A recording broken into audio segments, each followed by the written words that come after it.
my wife's brother, Anthony, invited us and the rest of the family up to New York City to spend Thanksgiving with him in his gorgeous apartment. And I have to admit, I had two competing thoughts running around in my brain the entire time we were there. One, that Anthony is a very interesting guy, gracious, considerate, thoughtful host. And two, why in the world would anybody want to live in this city? And I know I'm going to get crap for this, but I really think this. You could not pay me enough money to live in that city. More on that in a minute. But when we got back home, we started thinking about ways of thanking him, and a Hallmark card just did not seem adequate to the task. So I tried to think of things of a more personal nature, something that I could make. And I thought maybe an heirloom, handcrafted type picture frame that could go on his bookshelf next to his books might be a nice touch. And I also noticed that while we were there, he had taken quite a liking to our three kids that we brought with us, which is correct, for they are awesome. So this is what I came up with, and this was my method of building it, and I hope you enjoy. This will be the first time I've used any of this walnut since I acquired it, cut it from a tree, or logs I should say, just about 2 years ago. And this piece here, at least from here to the end, is essentially useless, or so I thought, because it's pretty curvy, but I think I found a use for it. I want to get this live edge part because I'm going to duplicate that live edge on the piece of steel. And I don't really know exactly what shape I'm going to use for this base, but I'm kind of going to let the piece dictate it. So I literally just punched myself in the face. Perfect. So this is going away, unusable because of the rot. There was actually a nail in this when I cut the log that we had a heck of a time trying to extract. We got it out, and that caused rot.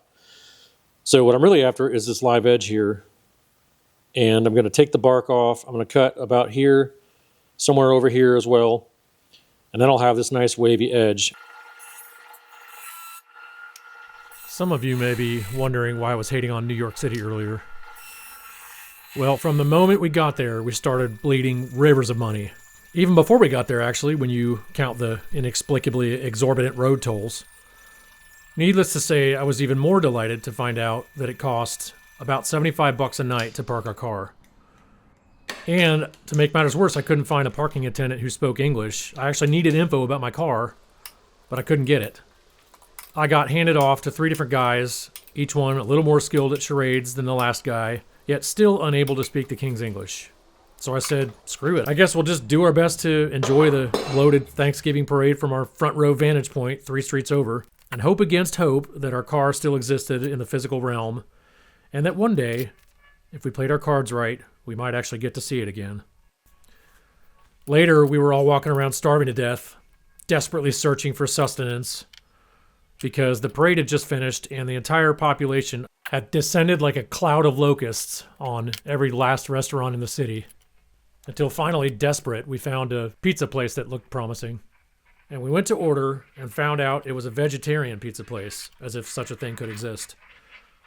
What kind of city has a vegetarian pizza place? You may think I'm being unreasonable, and this is not New York City's fault, but it totally is. Obviously, this kind of thing should be banned, and the perpetrators of this madness should be put to death. Cabbage pizza. Finally, I was reduced to shelling out approximately $52 for an old, desiccated, mummified, and yet somehow tasteless hot dog. And that night, as I lay drifting off to the familiar, timeless night sounds of multitudes of lunatics outside our hotel window, cursing each other in half a dozen languages, and thinking fondly of all the money we were spending on parking, I thought, who would ever want to trade all this to live in the country? But through it all, Anthony was amazing. He treated us to box seats at a Nets game, where we ate gourmet hamburgers and drank industrial quantities of beer. I think there may have actually been a basketball game going on as well.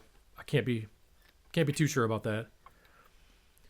We had Thanksgiving dinner at his beautiful apartment, and there was so much amazing food cooked by his chef that we ate on those ribeye steaks for at least 3 meals. It was tough work, but it was a sacrifice we were willing to make. And then on the last day, when I was having a hard time finding parking near his place, shocking, I know, He texted to tell us that he'd paid for a spot near his place so that we didn't have to walk too far. What a guy. And now I'm using my little $70 metal router, essentially, is what this is. It's air powered, and it's just a tiny little chamfer bit. Get a nice chamfered edge on there. And now you see how these two pieces interact. I love the contrast between the cold steel and the warmth of the walnut. You really start to see why this is the wood of kings and presidents. I've never done this before, this exact thing. So this may work, it may not, we'll see. If it doesn't, no harm, no foul, back to the drawing board. But right now I'm about to cut this out of wood. This is just gonna be the template once I get this cut out.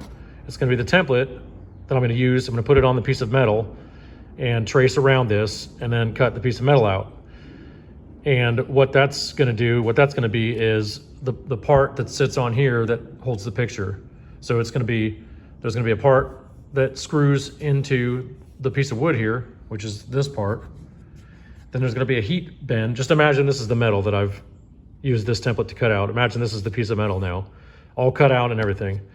This part will be the base plate that attaches to the wood. And then that is where I'm gonna heat bend the piece of metal so that this part bends up and holds the picture at like a, I don't know, 55-degree angle or so for easy viewing. Like I said, this may be the most convoluted way to do this ever invented by the mind of a human. If so, if you got a better way to do it, I'd like to hear about it in the comments. But this is what I'm going to try now. This seems the most sensible way, and we're going to see if it works. This template might be overkill, but I was delving into mysterious waters a little bit here, so I wanted to be sure that I got this right. You could take the time and do it right the first time, or end up doing it 3 different times. Here's another piece of metal that I preserved since welding school, really. I just picked it up out of the scrap bin, not knowing if I'd ever find use for it. Well, here it is. And I want to do all the drilling of holes and the refining of the edges before I do the bending with the torch. It's a lot easier to manage when it's a flat piece of metal than it will be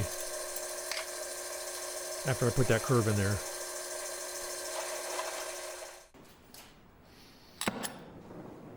What you want is, you want to get this hot enough that it's reddish, yellowish. And then it'll bend like nobody's business.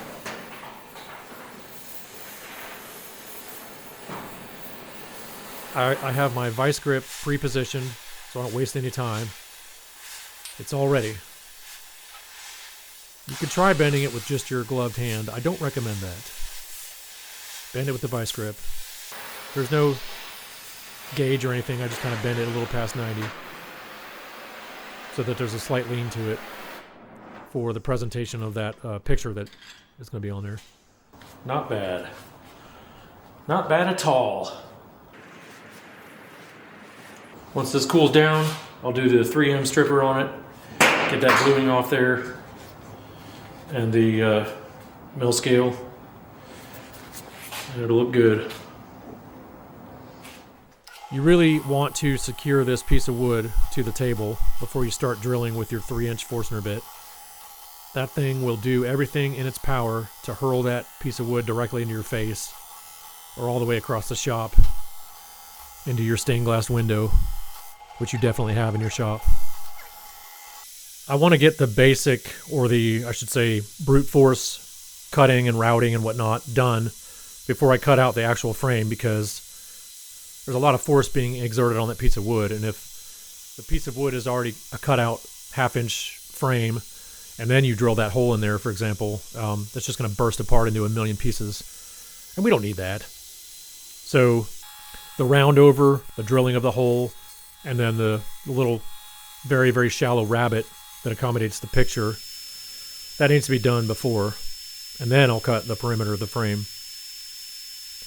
So I have fixed my mid-powered router, the legendary 690 porta cable, to the table with a couple of clamps, and then I did the round over on the outside that way rather than bring the router to the piece, which would be really cumbersome. Try to figure out a way to affix that piece to the table and then bring the router to it. That doesn't really work, does it?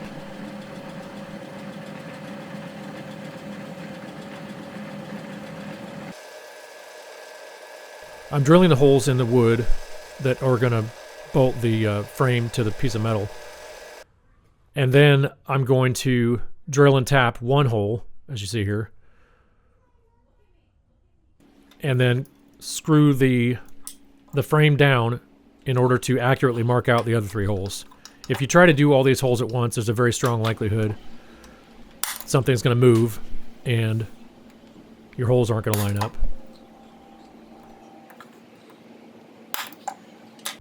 This is my here today, gone tomorrow brand Chinesium. I make fun, but actually this thing is awesome because it takes all the guesswork out of determining what the thread count is and what the hole size is. And there's it's my little tap chart, so I know what size tap I need to use. And then I drill the remaining holes and I tap them as well.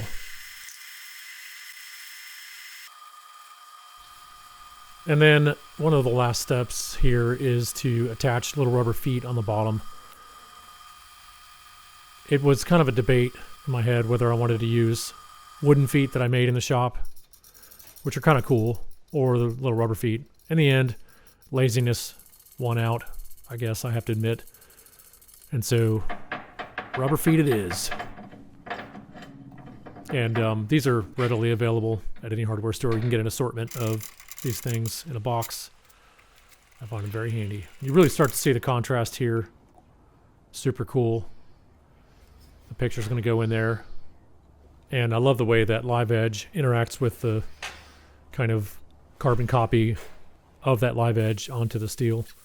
Really, all that's required now is some refinement, which I'm going to do by hand. I mean, there's really no need to break out the dust buster.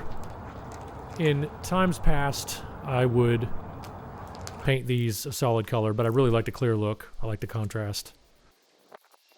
And then this finish is pretty much my go-to finish now. It's a 3-part mixture, equally mixed, of polyurethane, Danish oil, and turpentine. After the finish sits on the surface for, I don't know, 10 or 15 minutes or so, I wipe it off. And then you can apply 6 or 7 coats. And each subsequent coat increases the luster and the shine. It's a great finish, really easy to apply, and very protective.